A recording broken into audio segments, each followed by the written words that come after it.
الناجتس بأحسن طريقة والطعم حكاية أحسن من الشركات بكتير جدا. تعالي هنعمله مع بعض بطريقة سهلة وبسيطة جدا، وهنعمل كمان التومية بطريقة جميلة جدا والطعم بجد تحفة وأحسن من المطاعم بكتير قوي. وبكمية بسيطة هتعملي الناجتس، يعني ما شاء الله، يعني عدد ما شاء الله. أنا عندي ورك واحد بس من الفرخة، ورك واحد، والصدر كامل، الصدرين بتوع الفرخة. تمام. عندنا بقى الإضافات اللي هنحطها على الفراخ، هنحط معلقتين كبار من النشا، والتوابل بتاعتنا بسيطة جدا. عندي معلقة صغيرة من توم باودر، وزيها بصل باودر، ومرقة دجاج، وفلفل اسود، وملح، ومعلقة صغيرة من البيكنج باودر. هنروح بقى للفراخ، هنقطعها لقطع صغيرة عشان تبقى سهلة معانا في الفرم زي ما انت شايفة كده، ونحطهم في الكبة كده ونفرمهم الأول تاخد وش، وبعد كده نحط لها التوابل بتاعتها والنشا، ونرجع نديها وش تاني مع التوابل عشان كله يمتزج مع بعضه.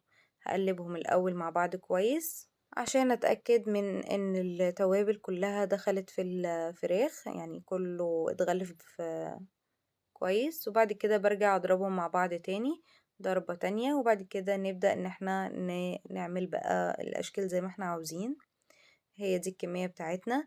عندي بقى مية عادي من الحنفية، وعندي كورن فليكس مطحون، يعني ضربة كده، يعني جايباه من عند العطار وبضربه ضربة كده في المطحنة بتاعة الخلاط، مش بنعمه قوي، يعني لازم يكون فيه قطع كده من الكورن فليكس.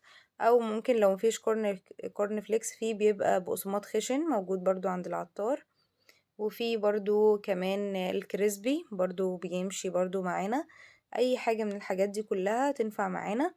باخد القطعة كدهوت على حسب الحجم، كبير او صغير زي ما انا عاوزة، مش لازم الشكل يبقى بيرفكت، ممكن يبقى عشوائي كده، يعني شكل عشوائي زي ما انا عملت كده. وبستخدم المية علشان خاطر ما يلزقش في ايدي. وبحطه بعد كدهوت بعد ما ببططها كده كويس وبسويها، بروح حطها في الكورن فليكس بتاعنا، تاخد وش الناحية دي والناحية دي، ونحطها في الطبق بتاعنا. وما بين الطبقة والتانية بحط كيس عشان خاطر يبقى سهل عليا وما يلزقش، عشان يبقى سهل ان انا اخرجه كويس. ولو عايزة تخزنيه بتخزنيه بنفس الطريقة كده، بيبقى ما بين كل طبقة والتانية كيس، وبتقفليه كويس بالاسترتش او بأكياس التخزين، وبتشيليه عادي جدا لأي وقت انتي عاوزة فيه الناجتس. بحطه بقى في الفريزر، وبعمل بقى التومية، بجيب كوباية من المية وعليها معلقتين من النشا، بدوبهم على البارد كويس جدا، وبعد كده برفعهم على نار هادية.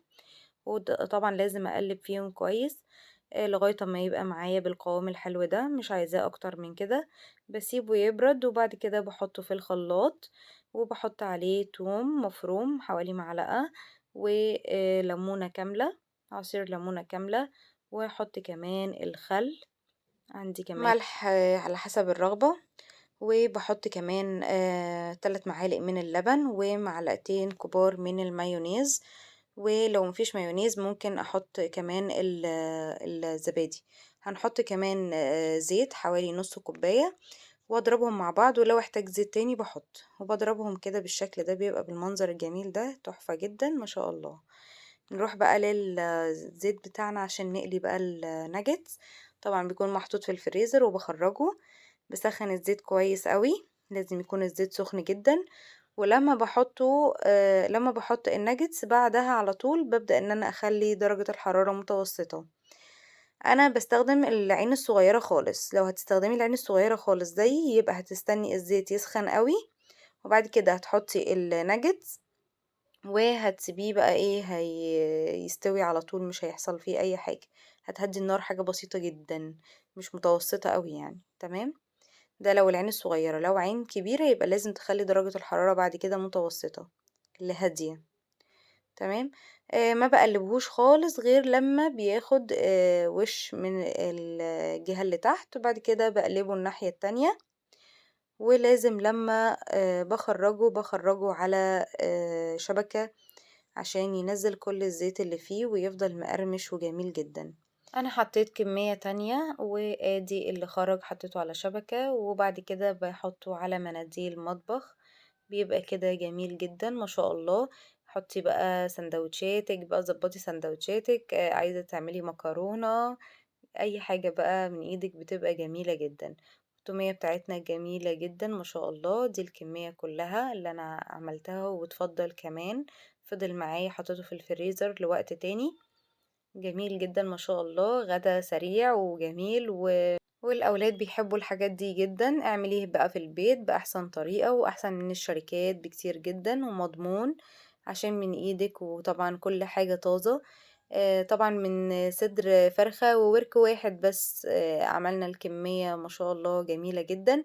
هناخد بقى قطعة كده من الناجتس ونفتحها مع بعض، هي مقرمشة جدا ما شاء الله عليها. طبعا انا لو كنت فاتحة الصوت كنتوا هتسمعوا صوت القرمشة. جميلة جدا، بصوا مفرغ وكله هوا ازاي من جوه، جميل جدا. لو عجبك بقى الفيديو يا ريت بقى ما تنسنيش في اللايك والاشتراك في القناة على اليوتيوب وصفة هدير سعد. شكرا جدا ليكم ولمتابعتكم ليا، والسلام عليكم ورحمة الله.